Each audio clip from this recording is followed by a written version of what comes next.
Madrasah Aliyah 1 Banyumas, siap hadapi arus tantangan zaman, mendidik insan. Assalamualaikum warahmatullahi wabarakatuh. Waalaikumsalam warahmatullahi wabarakatuh. Selamat pagi anak-anak. Pagi. Ahlan wa sahlan. Kaifa haluk?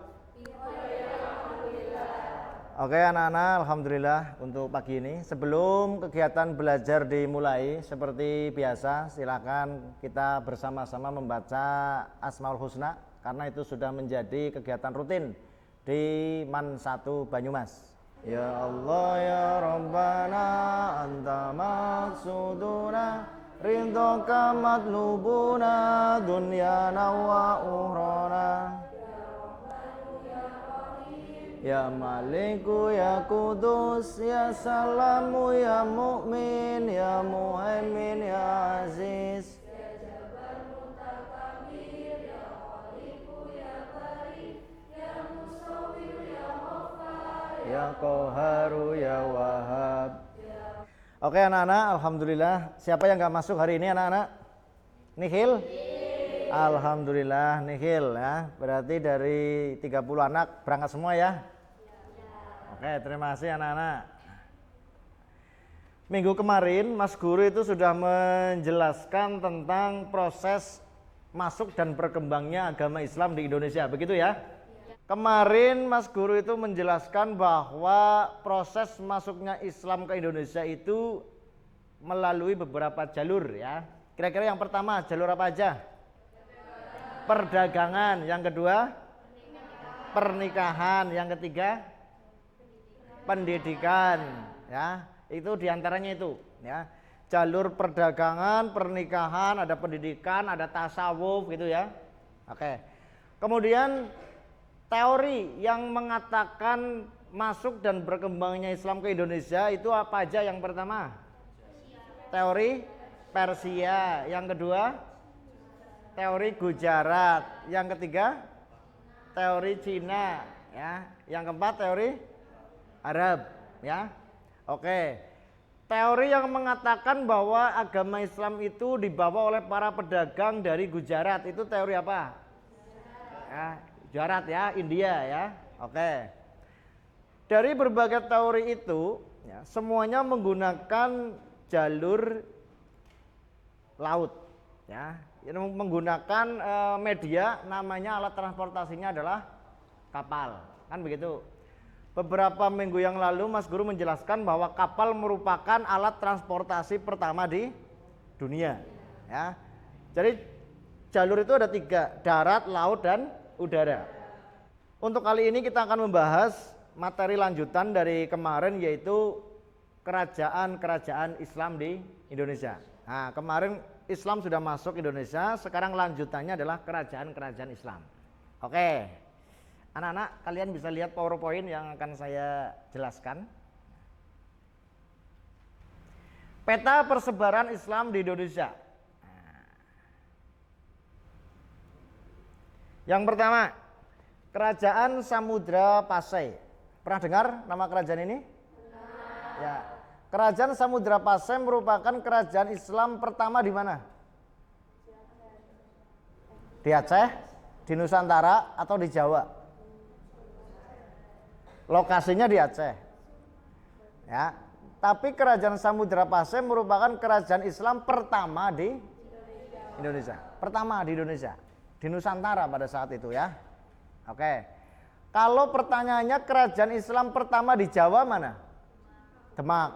Nah, paham ya, Demak. Tapi kalau pertanyaannya kerajaan Islam pertama di Nusantara? Samudra Pasai. Paham ya? Jadi bedakan itu. Pertama di Nusantara dan pertama di Jawa ya, di Jawa itu Demak, di Nusantara Samudra Pasai. Oke, bisa dilihat di situ bahwa kerajaan Samudra Pasai ya, itu merupakan kerajaan bercorak Islam ya, yang diprediksi itu sekitar tahun 1200-an ya, 1267 sampai 1292 Masehi.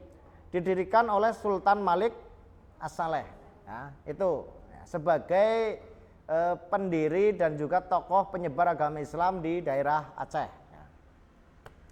Oke anak-anak, sebelum saya lanjutkan materinya, ya, supaya kalian juga pada pagi hari ini tuh mendapatkan nasihat dari teman, ya. Tolong kalian pegang pundak teman kalian sebelah kanan. Nah, pundak, pegang. Cowok sama cowok, cewek sama cewek. Nanti gantian. Yang sebelah kanan nggak usah pegang, terlalu jauh. Ya, oke sudah dipegang. Nah, ikuti kata-kata saya ya. Hai sahabatku, dengarkan nasihatku. Jadilah anak yang baik. Sambil ditepuk-tepuk ya. Jadilah anak yang baik. Yang berbakti kepada orang tua dan guru. Sayangilah temanmu. Semoga kamu jadi orang yang sukses. Oke, gantian. Sebelah kiri dinasihati juga. Hai sahabatku. Dengarkan nasihatku. Jadilah anak yang baik. Berbakti kepada orang tua dan guru. Semoga kamu menjadi anak yang sukses. Oke, cukup? Sudah? Itu nasihat dari temanmu. Masukkan dalam pikiran dan hatimu ya. Kamu kalau dinasihati sama orang tua itu terkadang ngeyel. Biasanya dinasihati sama teman manut. Mudah-mudahan nasihat ini kamu ingat terus ya. Karena temanmu itu ternyata juga sayang sama kalian ya, sama kamu itu, mendoakan itu ya. Oke, berikutnya.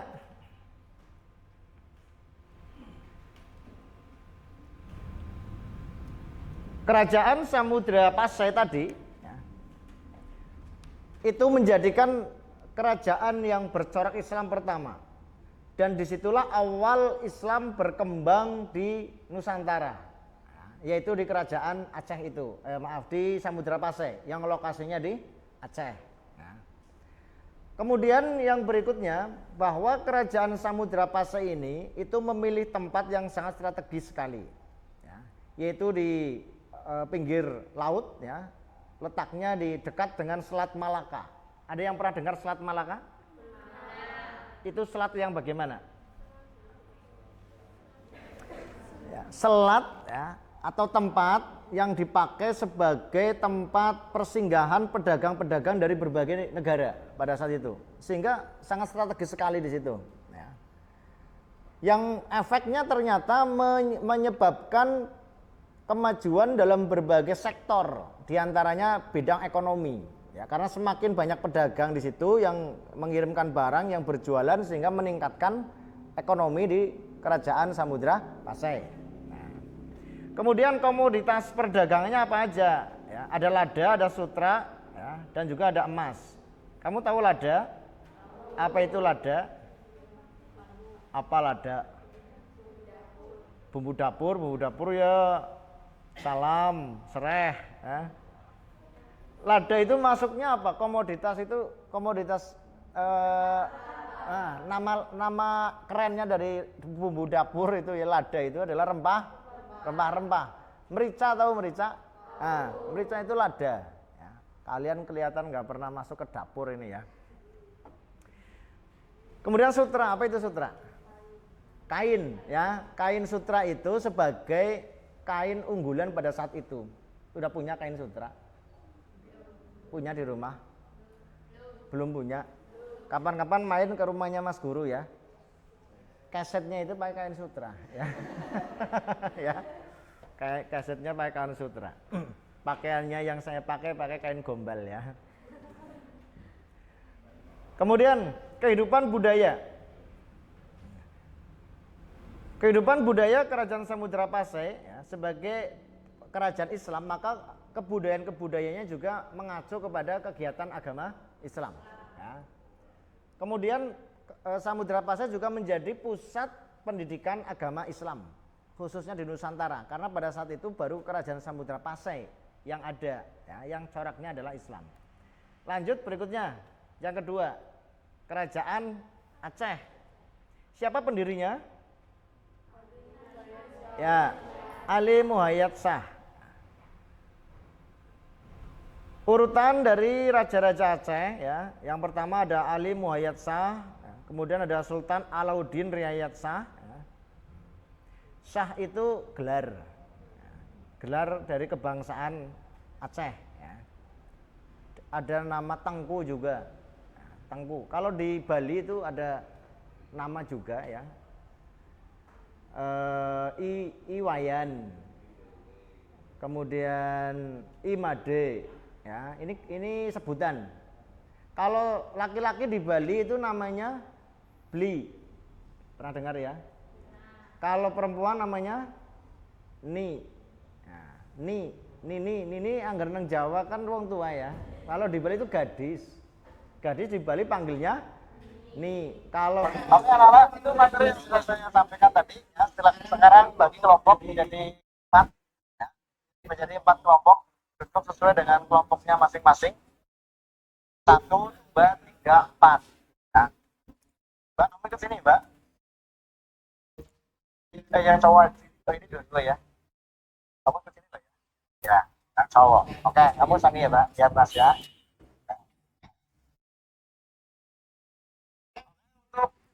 Masing-masing kelompok saya kasih tugas untuk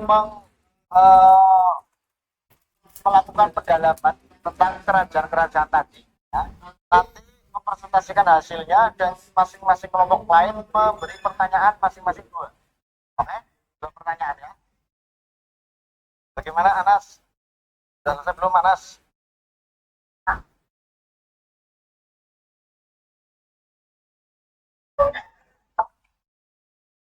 Kerajaan apa itu? Kerajaan Jepang. Kerajaan Jepang. Kerajaan Jepang sebenarnya paling mudah itu ya. Karena kerajaan terkenal, favorit. Ini agak susah, Mataram 6. Ya, tapi saya yakin kalian bisa. Kelompok lain mendengarkan hasil dari kelompok 1, oke? Dan siapkan masing-masing 2 pertanyaan. Ya. Silakan. Juru bicaranya mempresentasikan hasilnya. Yang lain dengarkan ya. Silakan.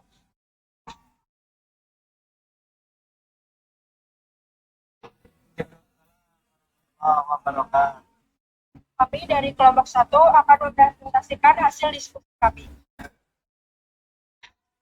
Kerajaan Samudra Pasai. Kerajaan Samudra Pasai berdiri pada tahun kurang lebih 1267 Masehi. Didirikan oleh Meura Sinuh di Aceh, muara sungai Pausangan pesisir utara Sumatera. Beberapa raja Samudra Pasai, yaitu yang pertama Meura Sinuh atau Sultan Malik As-Saleh pada 1267 sampai 1292. Yang kedua ada Sultan Muhammad Malik As-Syahir pada 1292 sampai 1326. Yang ketiga Sultan Mahmud Malik As-Syahir pada tahun 1326 sampai 1345. Kelompok berapa? Baik, bertanya. Saya mau menetapkan model dari kelompok berapa? Ingin menanyakan siapa pendiri kerajaan Samudra Pasai. Oke. Siapa pendiri dari kerajaan Samudra Pasai? Izin menjawab dari pertanyaan Mas Irfan. Kerajaan Samudra Pasai didirikan oleh Meura Sinuh. Dan Oke anak-anak, kelompok 4 tadi menjelaskan tentang kerajaan Mataram Islam mulai dari pendirinya, masa kejayaannya, kebudayaan ekonominya, ya, sampai ekspansi atau perluasan wilayahnya. Ya. Oke anak-anak, alhamdulillah untuk pembelajaran pada kali ini sudah membahas tentang proses masuknya Islam di Indonesia, kemudian berkembangnya Islam di Indonesia sampai pada kerajaan-kerajaan yang bercorak Islam di Indonesia. Ya. Sampai di sini kira-kira teman-teman anak-anak semuanya udah pada paham? Alhamdulillah. Nah, mudah-mudahan apa yang saya sampaikan tadi dalam kegiatan pembelajaran membawa manfaat buat kalian semuanya. Nah, ingat bahwa salah satu amalan yang menjadikan kita nantinya menjadi amalan yang terus mengalir adalah ilmu yang bermanfaat. Nah, sabda Nabi, sabdanya beliau, terima kasih anak-anak. Saya akhiri untuk pertemuan kali ini, maka kita baca doa bersama-sama. Silakan ketua kelas dipimpin doa setelah belajar. Doa mulai.